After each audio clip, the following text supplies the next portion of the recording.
শুক্রবার DM office ঘেরাও অভিযান করতে চলেছে মালদা জেলা বিজেপি। তাই অভিযানকে ঘিরে শুক্রবার সকাল থেকেই পুলিশের তরফে জোর প্রস্তুতির ছবি নজরে এলো মালদা জেলা প্রশাসনিক ভবন চত্বরে। অভিযানকে কেন্দ্র করে যে কোনো প্রকার বিশৃঙ্খলা গন্ডগোল এড়াতে তৈরি করা হয়েছে বিশাল বাঁশের ব্যারিকেড। মোতায়েন থাকছে বিশাল পুলিশ বাহিনী, সেই সঙ্গে প্রস্তুত রাখা হয়েছে জল কামান।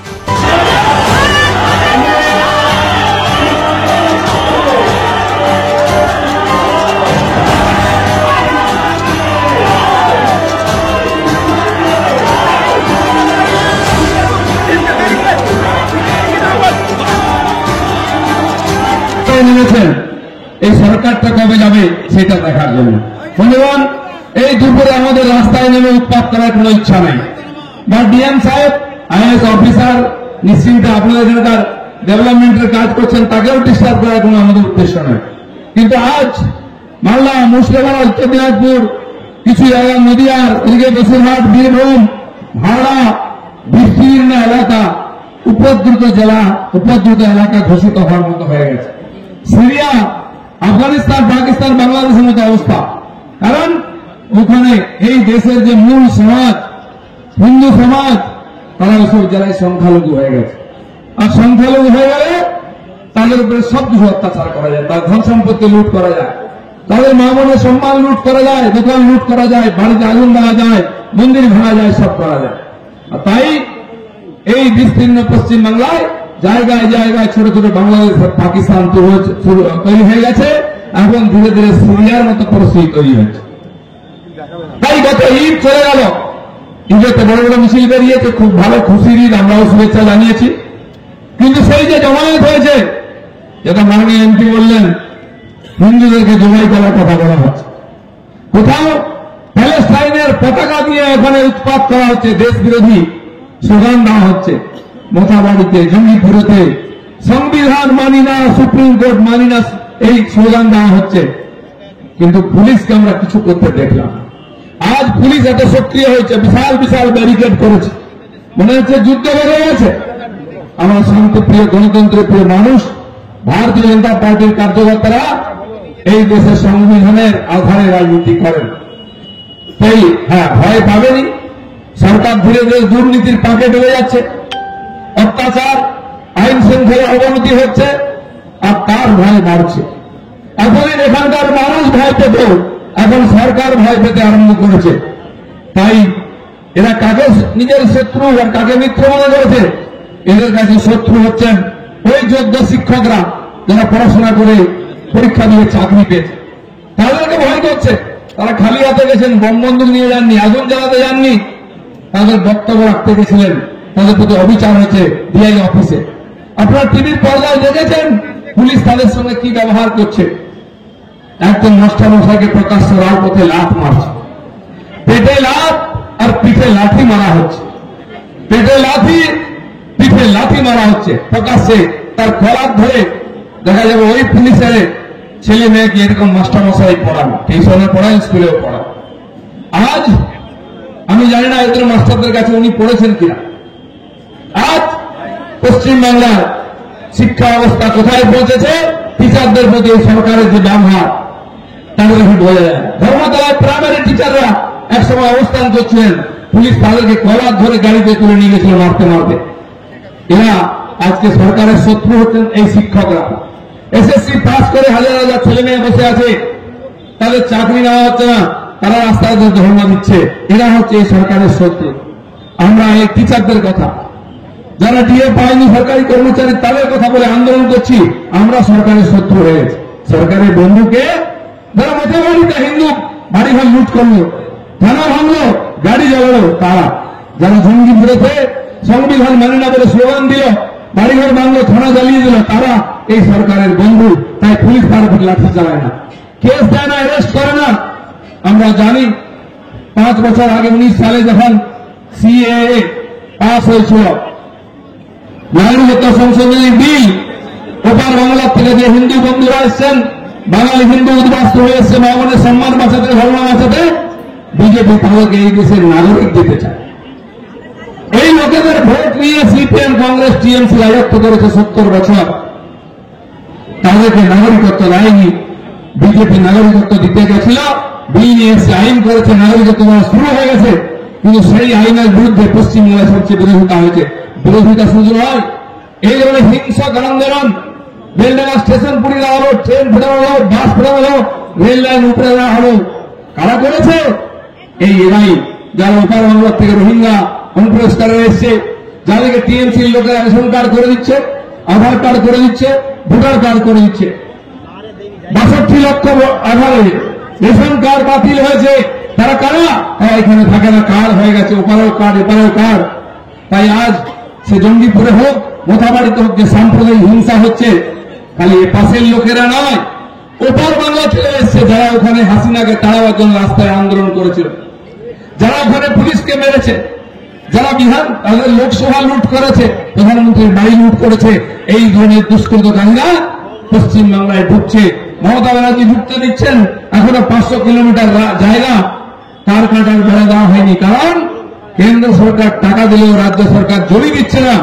এই জন্য দিচ্ছে না যে উপাস থেকে এসে এখানে উৎপাত করবে, ভয় দেখাবে, ভোটের সময় ভোট দেবে, রিগিং করবে, লুট করবে, তাদের জন্য খোলা ছুট দেওয়া হয়েছে।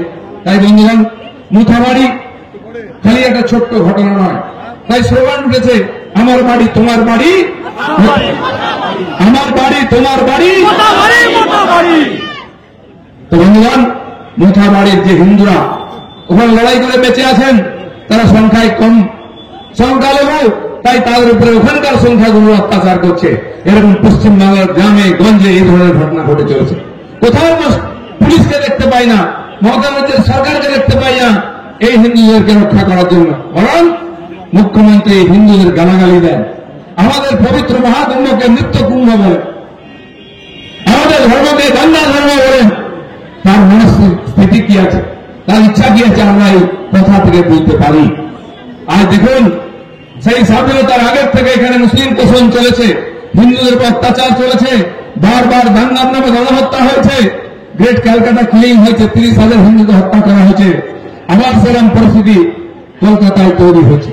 তসলিমা নাসরিনকে এখান থেকে তাড়িয়ে দেওয়ার জন্য সিপিএম আমলে এই মৌলবাদী মুসলমানরা রাস্তায় নেমে বাড়ি দাঁড়িয়েছিল। আর আজ কালকে আপনারা দেখেছেন কলকাতাতে এই ওয়াকফ বোর্ডের বিরুদ্ধে, বিলের বিরুদ্ধে ওখানে ধর্ণা ছিল, বিক্ষোভ দেখাচ্ছিল একদল লোক। তারা কি করেছে?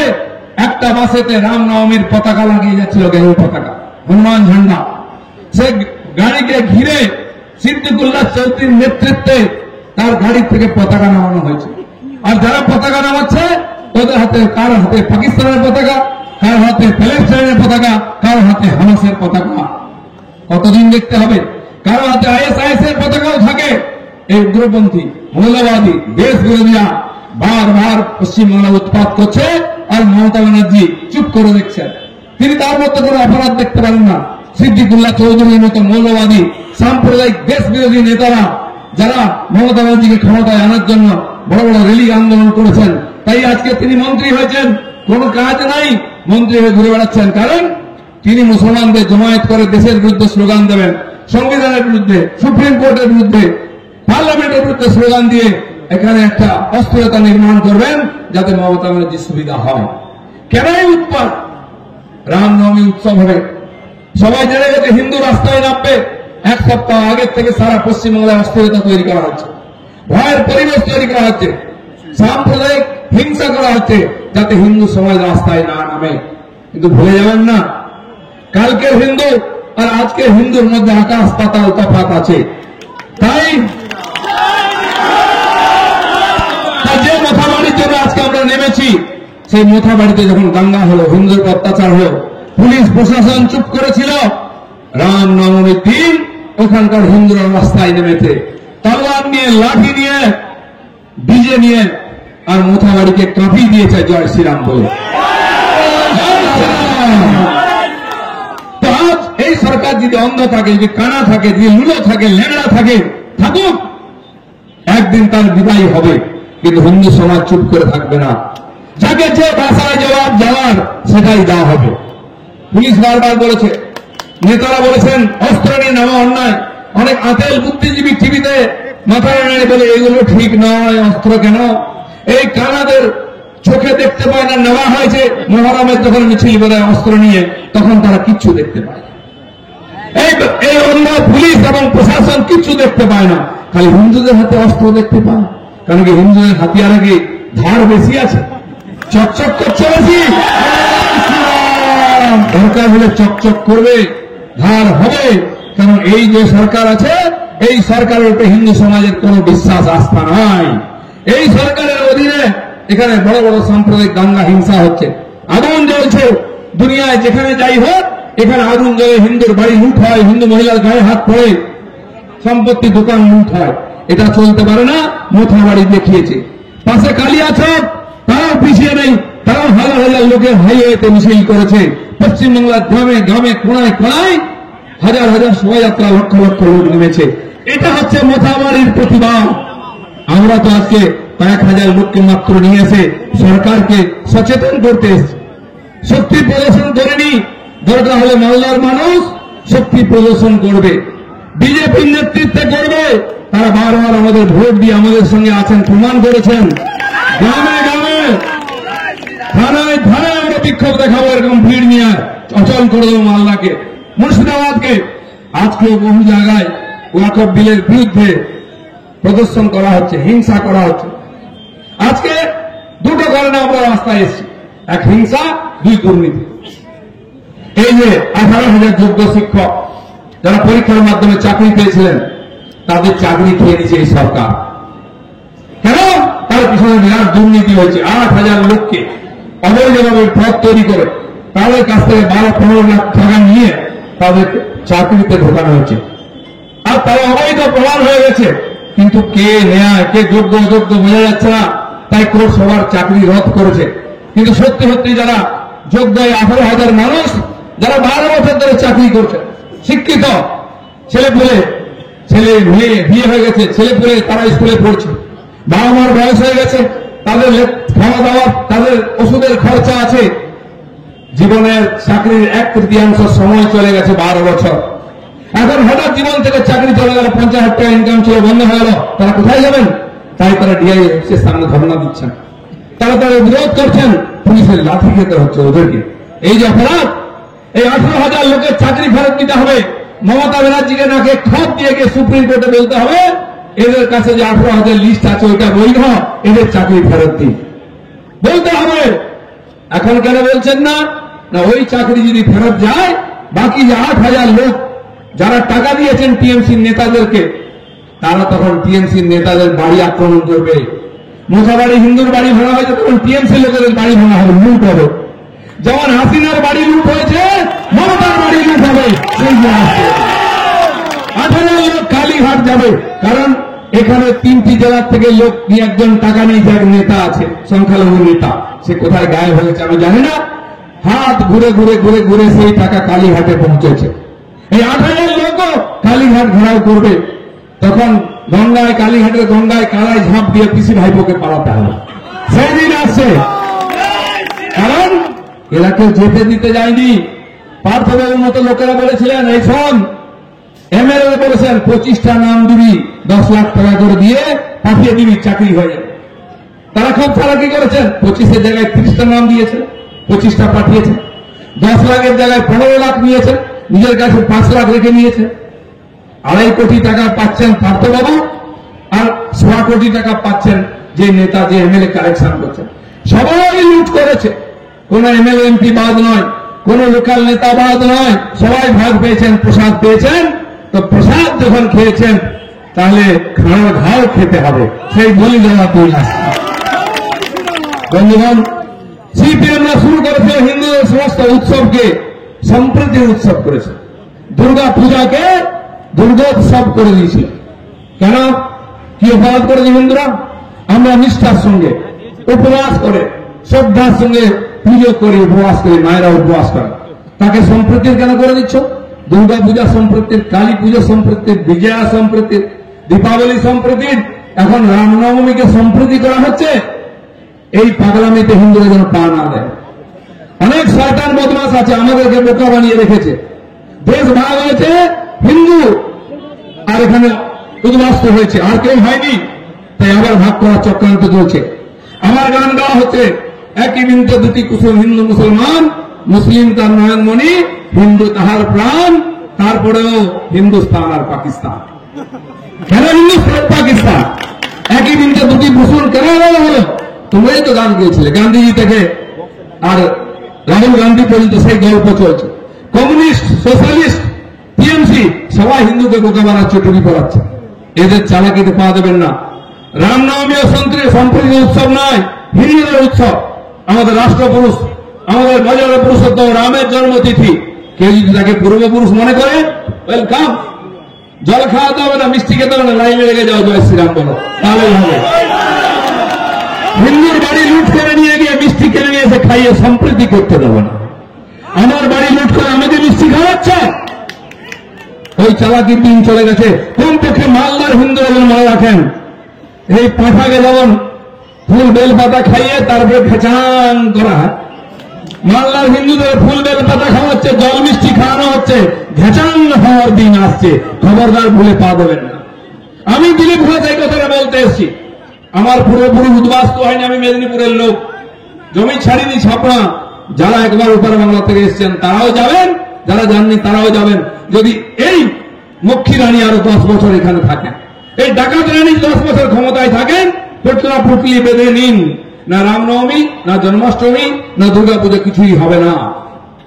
দেখুন, ওপার বাংলায় দুর্গাপূজার মূর্তি ভাঙা হচ্ছে, এপার বাংলায় দুর্গাপূজার মূর্তি ভাঙা হচ্ছে। হয়েছে কিনা? ওপার বাংলায় কালী পূজার মূর্তি ভাঙা হচ্ছে, এপার বাংলায় কালী পূজার মূর্তি ভাঙা হচ্ছে কিনা? ওপার বাংলায় লক্ষ্মী মূর্তি, এপার বাংলায় লক্ষ্মী মূর্তি ভাঙা হয়েছে। ওপার বাংলায় হিন্দু পাড়া আক্রমণ হচ্ছে, হিন্দু বাড়ি লুট হচ্ছে, এখানে হয়েছে কিনা? ওপার বাংলায় হিন্দু মা বোনদের উপর অত্যাচার হচ্ছে, এখানে হচ্ছে কিনা? ওখানেও সরকার বধির মুখ, এখানেও কালা বোবা হয়ে আছে, হিন্দুর কথা শুনছে না, হিন্দুকে গালাগালি দেওয়া হচ্ছে। তাই সেকুলারিজমের এই ভূত মাথার থেকে নামিয়ে দিন। কেউ শেখাতে হলে বলে তোর বাড়িতে নিয়ে ভূত থেকে যা, কেউ সম্প্রীতি শেখাতে হলে তোর বাড়িতে নিয়ে যা। অনেক সম্প্রীতির গুণ খালিয়েছ, দেশ ভাগ হয়েছে, মামনের সম্মান গেছে, মঠ মন্দির নষ্ট হয়েছে। ওপার বাংলায় চিন্ময় প্রভু এখনো জেলে আছে, তাকে ওখানকার লোকের অত্যাচার করেছে, পুলিশ অত্যাচার করছে, ছাড়া পাননি। আর এপার বাংলায় হিরণময় প্রভুকে ঘাটালে অত্যাচার করেছে, ঘাড়ে মারা হয়েছে, তিনি হসপিটাল ছিলেন, ছাড়া পেয়েছেন, সরকার সিকিউরিটি দেয়নি। তিনি আজকে আমাদের এই জেলার রতুয়াতে ভাগবত পাঠ করেছেন, আবার শুরু করে দিয়েছেন তিনি। সন্ন্যাসীদের ভয় দেখিয়ে পিছিয়ে দেওয়া যাবে না। যেমন স্বাধীনতা আন্দোলনেতে সমাজের সমস্ত স্তরের লোক নেমেছিলেন, সন্ন্যাসীরা বিদ্রোহ করেছিলেন। পাথর ছাড়াই প্রতিকার সম্ভব। মালদার প্রাচীনতম ভৃগু বংশ জ্যোতিষী পণ্ডিত এস শাস্ত্রী। দাম্পত্য সমস্যা, বিবাহে বাধা, ব্যবসায় অবনতি, পরীক্ষায় অকৃতকার্যতা, ভাগ্য গণনা, কোষ্ঠী বিচার, ঠিকুচি গোষ্ঠী এবং মৃত্যু ছাড়া সকল সমস্যার সমাধানের জন্য যোগাযোগ করুন জগদম্বা জ্যোতিষ কেন্দ্র, বিবেকানন্দ স্কুলের পাশে, মালদা। মোবাইল 09730278332 অথবা 09332056956।